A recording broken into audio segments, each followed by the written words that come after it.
Hey guys, don't worry. The video is fine. It's just I'm in the dark, which is a little festive for Halloween. So I have not done something for Halloween for about 3 years straight, which is such a shame because I am genuinely a big fan of Halloween. I love Halloween. And another year, another no costume. So I thought I would share some spooky, freaky stories and urban legends with you to get a little bit into the Halloween spirit. So without further ado, let's get spooky.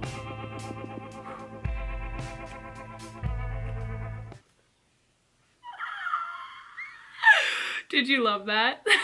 No, for real though. I'm really trying to get in the vibe. I don't know if you noticed, but I am in a dark room. And it is on purpose. I do have my ring light on, but it's all dark everywhere else. And I feel like it does set the tone a little bit. The light is a little bit lighter than what I would like.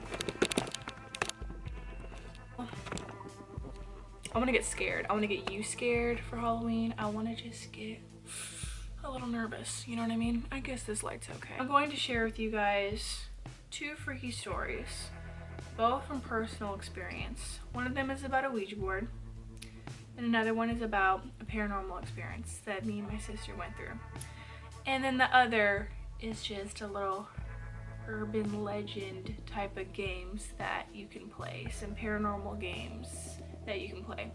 I am not going to play these games personally because I am too much of a scaredy cat, okay? I can't get down with that. I will have nightmares for days. And then I do want to recommend some scary movies for you to watch to get into the spooky spirit. And I will go ahead and give a disclaimer. My type of scary movies that I find the most scary are the ones that I feel like that can actually happen, such as being possessed, you know, exorcism type of stuff. Like that's the kind of what? Mm-hmm. Love you. Spooky. Sorry, you're gonna just have to cut me out. Sorry. Shut the door.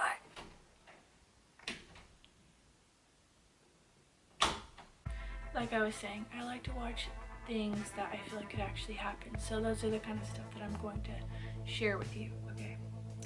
So without further ado, let's get into the first scary story I have. And these are all true.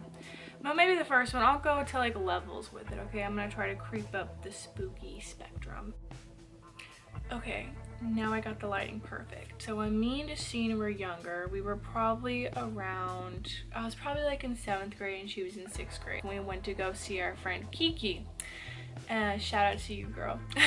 You know, mind you, so we're like a couple streets away from our house. And our friend Kiki decides, she's like, hey, do you guys want to play with the Ouija board? And we're like, sure, what is that? Like, what is it? And she said, you can basically communicate with spirits. And we were like, yeah, that's so cool, because I don't know if those of you who don't know, but we have a brother that had passed away when we were younger, and you know, anything to be able to communicate with him, to us, like especially in our kid minds, was just like, yes, like let's go for it. I didn't know the stigma that Ouija boards had. I didn't realize it was taboo. I didn't realize that it was like had any negative connotation with it at all. So, and neither did Justine. I'm sure that goes without saying. So we take this Ouija board from her house. I don't know if she was borrowing it or what, but we take this Ouija board and by this account, I can see she probably didn't realize it had the negative connotations that it did as well, because we took that Ouija board and we went out in broad daylight to a park where kids were playing. They had their parents watching over them. Just broad daylight, like 3 p.m. And we are out near a sidewalk and we have the Ouija board set. You know, if those of you who don't know like how Ouija board works, I'll insert a clip or something. But we all put our hands on this thing, I don't know what you would call it, but we all put our hands on this little gadget thing that would just move, that is supposed to move. You're all supposed to put your hands on there, and you're supposed to just ask it questions, and then it will move for you. And you always think, oh my god, are you moving it, are you moving it? And you always think one of your friends are moving it, but you're not supposed to. It's supposed to, the spirits are supposed to move it for you, is what it's supposed to be. So I forgot which question we asked it, but I think we were asking it a question about Teddy, our brother. You know, mind you, I had no idea that who we were communicating with, or what we were communicating with, or like whatever. I just wasn't even thinking about that, you know. And so we were asking about Teddy. I just forget what the specific question was. Maybe it was if he's okay, like what is he doing, how is he doing. It was something like that. And then the thing starts moving, and of course all of us are like, you're moving it, no, you're moving it, and we're all kind of freaking out. And I still to this day don't know if Kiki was moving it. I don't think Justine was moving it, because I really do think me and her were both genuinely wanting to know an answer. And out of nowhere, there was a man driving past us, because mind you, there's these little kids out of nowhere, like in the middle of broad daylight, playing a Ouija board, like playing with a Ouija board. And I don't know where this guy drives past, and he goes, girls. I just remember that he was like, girls, and we just look up and we're like, hey, like, because we didn't think anything of it. So we just kept going, and again, like the thing didn't even have a chance to get to like a yes or no or a letter. It just started moving, and I couldn't even tell what direction it was going in, because it didn't even get time to make it to anywhere. And then my mom drives past, and she is never on this street. I have no idea what possessed her to go on the street. I even asked her just the other day, I'm like, did someone call you and tell you what we were doing? Like, why was she, like, why were you on that street? You're never on the street. And she doesn't even know why, but she was on, I don't know if it was divine timing or what, but she was on that street driving down. She stops the car right the closest she could to us, and she goes, get in the car now. And me and Justine get up, and we're like, what the you know, because we noticed that one guy like looking at us like we were crazy, and I'm thinking like, what, like what?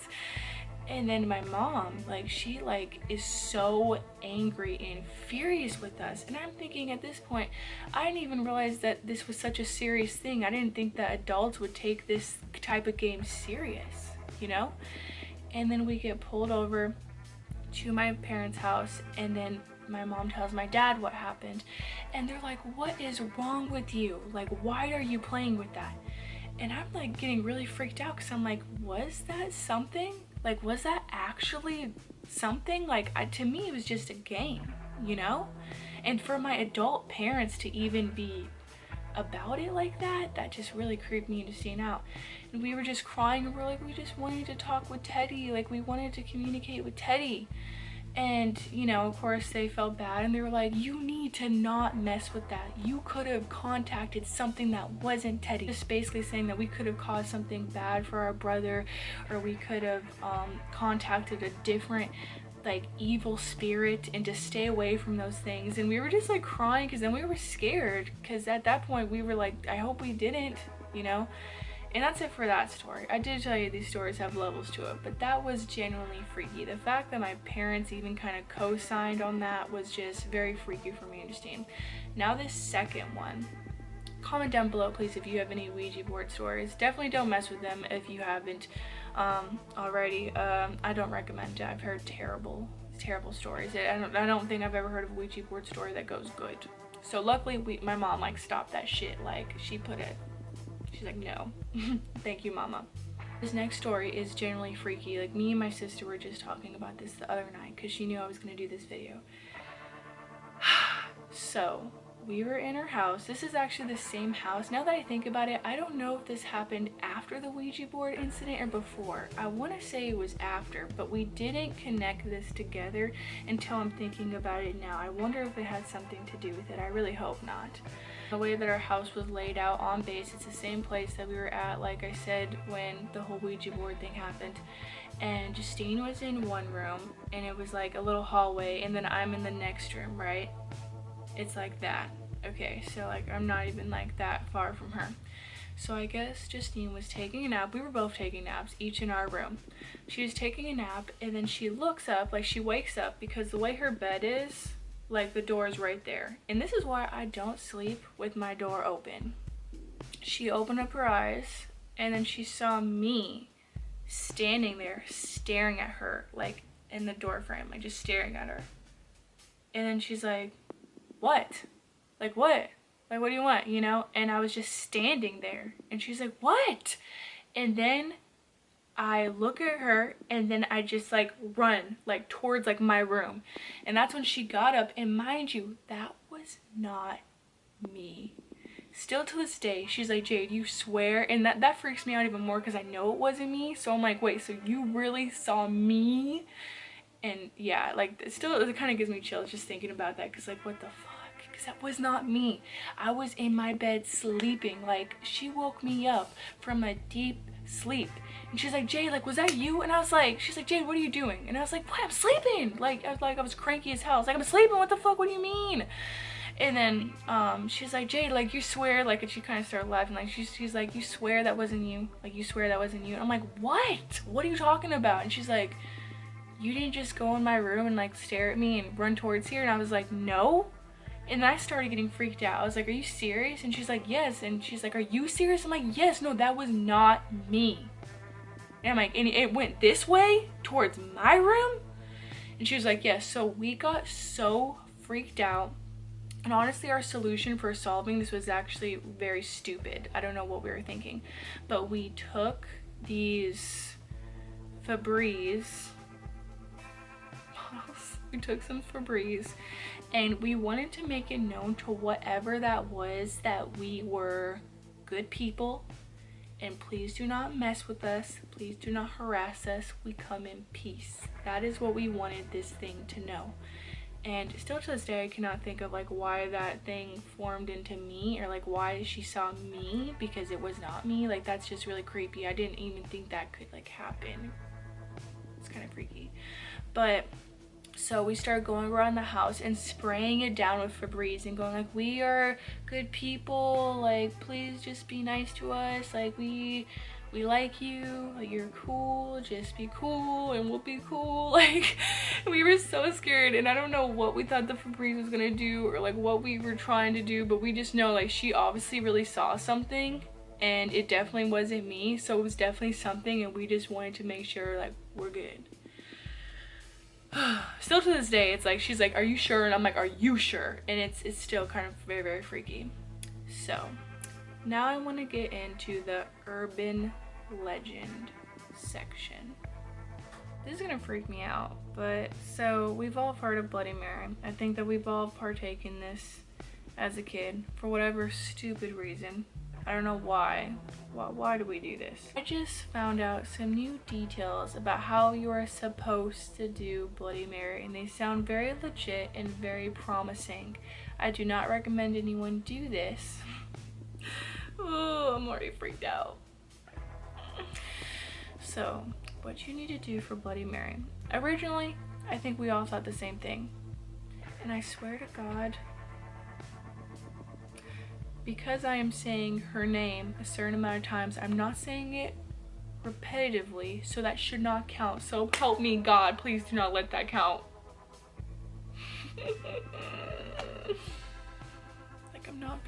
Like, I'm taking it very seriously. I'm just getting a little freaked out because I feel like I've already said it like 5 times. You know how we've heard of, we're supposed to go into a dark room, pitch black, and look in a mirror and say her name 3 times. And typically, I don't know about you, when I've done it, I would say, and then I would just run out or turn on the light real fast because, you know, I get freaked out. But I guess what you're supposed to do is have candles, be in a dark room. Oh my God, I look so fucking scary. I'm scaring myself. So look in the mirror. Oh my God. And you're supposed to say her name for as long as it takes until she appears.